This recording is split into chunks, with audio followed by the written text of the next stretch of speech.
Here's the key things that you need to work into the conversation. Will they sell the house to me for what they owe?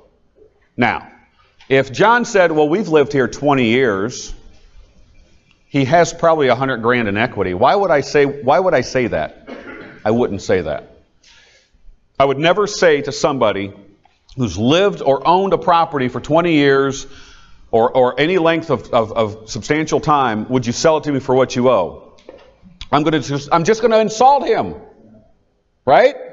That's all I'm going to do. I'm going to insult him. Okay? If I had your house appraised, what would it be worth? If I had your house appraised, what would it be worth? And if he doesn't know, my next question is, what are houses like yours selling for in your neighborhood? Here's the clincher right here. Say this with me. If I paid you all cash and closed whenever you wanted to, what is the least you could take for the house? What's the least you could take for the house? What's the least you could take for the property? And here's the follow-up. You be quiet. Don't say anything. After he gives you that number, put your teeth together and suck air in. If you do that, you'll make $5 to $10,000 more on every deal. I guarantee it. So here's the big picture. John, if I paid you all cash and closed whenever you wanted to, what's the least you can take for that property, for your property? And I try not to say a thing. He who says the number first loses. So, I'll be quiet. And what you said something in the conversation there after I said that, and you said, well, how much or do we have a deal? Are you going to, well, I don't know if I'm interested. Remember what I said? Well, I don't know if I'm interested, John, if it makes sense for me. He already knows I'm buying houses.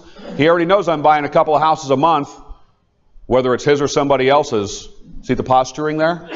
You understand that posturing?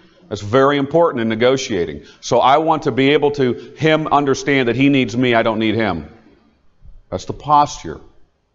So I wait. He gives me a number. He's asking 135. He says 130, and what do I do? And then what did he do? What was the number he came back after 130? What was it? I just made $10,000 to suck an arrow for my teeth. By the way, that doesn't mean I'm going to give him 120 either. I always like to make multiple offers on properties with sellers on options, and we'll talk about that here in a moment. So, is that the best you can do?